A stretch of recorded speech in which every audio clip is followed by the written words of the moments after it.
गेली 8 दिवस झालं माझे व्लॉग आलेले नाही आहेत.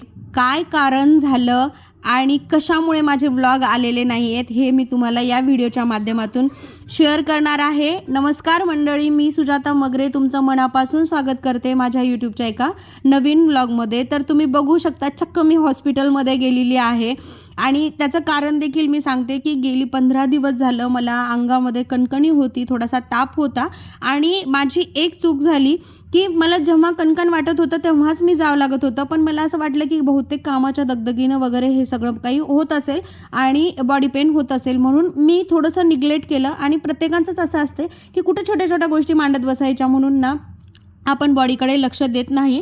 पण कधी कधी आपल्याला आपलं शरीर सांगत असते की बस झालं, आता माझ्याकडून काहीच काम होत नाही. पण तरी देखील आपण घरातली जी काही सगळी कामे आहेत, बारीक सारीक मोठे, ते आपण करत असतो. आणि एक गृहिणी म्हणून आपण थांबू शकतो का? तर अजिबात नाही. एक गृहिणी म्हणून, एक आई म्हणून, एक बायको म्हणून आपल्याला ही सगळी कामे करावीच लागतात. सो मी आदल्या रात्री तुम्ही बघितले की मी हॉस्पिटलमध्ये गेले होते, तेव्हा ब्लड चेकअप केलं, रिपोर्ट आला, त्यामध्ये चक्क मला टायफॉईड निघाला. टॅबलेट वगैरे घेऊन आले, पण काही टेस्ट जे आहेत ते नेक्स्ट डे मॉर्निंगला मला अनुषापोटी ब्लड द्यायचं होतं. म्हणून हे जे दादा आले होते घरी पॅथॉलॉजी लॅबकडून, आणि मॉर्निंगला म्हणजे अजिबात मी काहीच न खाता पिता, म्हणजे पाणी पण मी पिलं नव्हतं, चहा देखील वगैरे पण डॉक्टरांनी मला घ्यायला म्हणजे सांगितलं नव्हतं, अवॉइड करा म्हटलं होतं. आणि हे ब्लड दिल्याच्या नंतरच आता मला चहा वगैरे बनवायचा होता आणि अनुषापोटी हे मला ब्लड द्यावं लागलं. 24 तासानंतर बाकीच्या काही रिपोर्ट्स आहेत त्या माझ्या येणार होत्या. म्हणजे विटॅमिनच्या त्यामध्ये टेस्ट होत्या, हिमोग्लोबिनच्या टेस्ट होत्या, शुगरच्या टेस्ट होत्या, थायरॉईड टेस्ट, हे सगळं काही नेक्स्ट डे मॉर्निंगला मला ना परत ब्लड द्यावं लागलं की परत ह्या सगळ्या गोष्टी ना चेकअप करण्यासाठी. त्यानंतर मी ब्लड वगैरे तर दिलं, पण काहीही झालं तरी आपल्याला स्वयंपाक किंवा किचन आपलं सुटत नाही. तर स्वयंपाक करायला मी किचनमध्ये लगेच पोहोचले आणि फ्रीजमध्ये बघितलं तर काय फक्त एक देवडांगर होतं आणि ह्याच देवडांगराची भाजी आज मला बनवायची होती. आता तुम्हाला वाटत असेल की मी हे का बरं शेअर करत आहे, म्हणजे तब्येत ठीक नसताना देखील हा व्लॉग का बरं शूट करत आहे. तर याचं कारण असं आहे की देवडांगराची जी भाजी आहे ना, मी फर्स्ट टाईम करणार होते आणि मी खूप एक्साइट होते ही भाजी करण्यासाठी आणि म्हटलं की चला करतेच आहे ही भाजी पहिल्यांदा, तर माझ्या व्ह्यूअर्ससोबत शेअर करावं म्हणून जो काही हा व्हिडिओ आहे मी खास तुमच्यासाठी बनवलेला आहे. आणि व्हिडिओ जर आवडला असेल तर लाईक करा, शेअर करा आणि माझ्या चॅनलला सबस्क्राईब करा, कारण की अशा छान छान रेसिपीज, ब्लॉग्स, ब्युटी टिप्स वगैरे ह्या सगळ्या जे काही आहे ते मी माझ्या चॅनलवरती अपलोड केलेलं आहे, करणार आहे. त्यामुळे जर सबस्क्राईब केलं नसेल चॅनलला तर बाजूला काळं बटन दिलेलं आहे, ते दाबा आणि आजच माझ्या चॅनलला सबस्क्राईब करा. त्यानंतर देवडांगरामधलं व्यवस्थित कट करून घेतलं आणि ज्या काही बिया होत्या त्यामधल्या त्या कट करून घेतल्या. ह्याचा काही देठाचा भाग आहे तो देखील व्यवस्थित कट करून घ्यायचा आहे.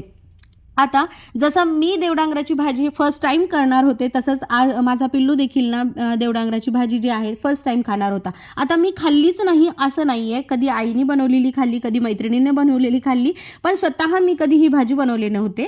आणि त्याचमुळे जे आहे ना आज मला थोडंसं मी एक्साईट होते, पण मला असं वाटत होतं ही भाजी मला जमेल का नाही. तर ही भाजी जमली का नाही हे देखील प्लीज मला कमेंट सेक्शनमध्ये सांगा, कारण की मी कमेंटची वाट बघेल. त्यानंतर आता जसं हे व्यवस्थित कट करून घेतल्याच्या नंतर जसे बटाट्याचे आपण काप करून घेतो, छोटे छोटे पीसेस करून घेतो, त्याचप्रमाणे हे देवडांगर व्यवस्थित मी कट करून घेतलेलं आहे आणि बटाट्याच्या पीस सारखे याचे इथे मी ना व्यवस्थित असे पीस कट करून घेत आहे.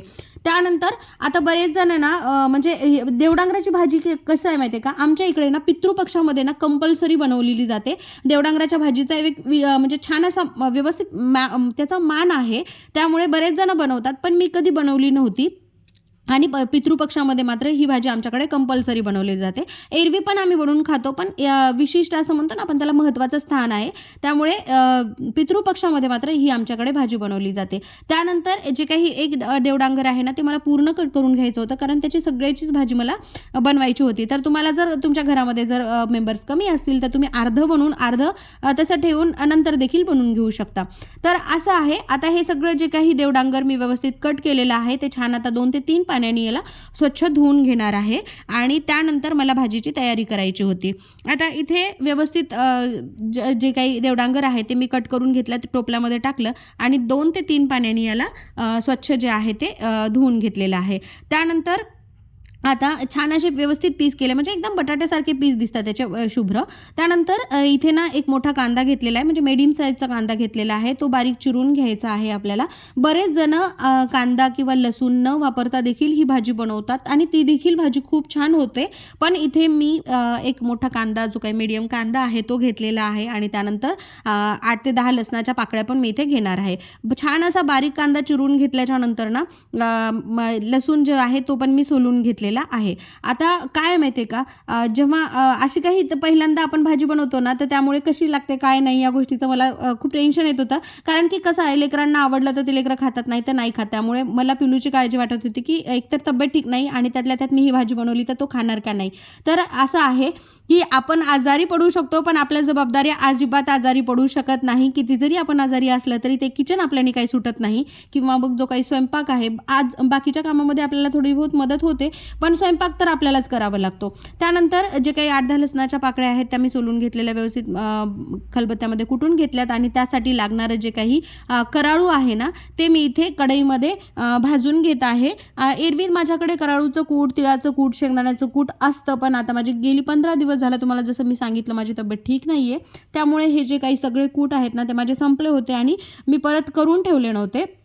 आणि त्याचमुळे जे काही गरम गरम आहे 2 ते 2.5 चमचे जे काही कराळू आहे ते मला परत इथे भाजून घ्यावं लागलं. आता एक महत्त्वाची टिप तुम्हाला सांगते की जेव्हा तुम्ही हे गरम गरम कराळू खलबत्त्यात टाकता आणि वाटून घेता, तर ते लगेच बारीक होते. त्याला थंड होऊ द्यायचं नाही. थंड झाल्याच्या नंतर ते व्यवस्थित दंगत नाही किंवा बारीक होत नाही असं म्हणतात. त्यामुळे गरम गरम असताना ते खलबत्त्यामध्ये कुटून घ्यायचं छान. मग बारीक झाल्याच्या नंतर आता इथे बऱ्यापैकी माझी तयारी झाली होती. कोथिंबीर मी चिरून घेतली होती, कांदा चिरून घेतला होता, लसूण पण वाटून घेतला होता, कढीपत्त्याचे पान होते आणि जो काही कराळूचं कूट आहे ते पण मी करून घेतलं होतं बारीक.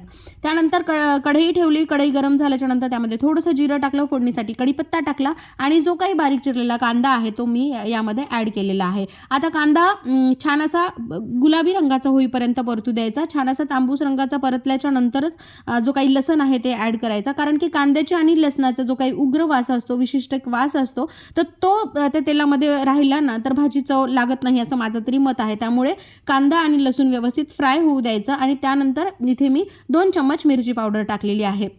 आता तुम्ही तुमच्या आवडीप्रमाणे इथे टाकू शकता. लाल मिरची ज्यांना टाकायची त्यांनी लाल मिरची टाकू शकता किंवा मग हिरवी मिरची टाकायची असले तर हिरवी मिरची टाकू शकता.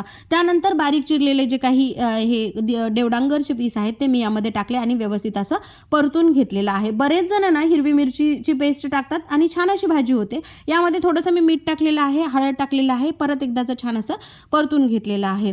बरेच जण मी तुम्हाला सांगत होते ना की बरेच जण हिरवी मिरची टाकतात, पण मी हिरवी मिरची मिक्सरमधून बारीक करा हे एवढं पेशन्स माझ्यामध्ये नव्हतं, कारण मला अजिबात किचनमध्ये उभंच राहावं वाटत नव्हतं.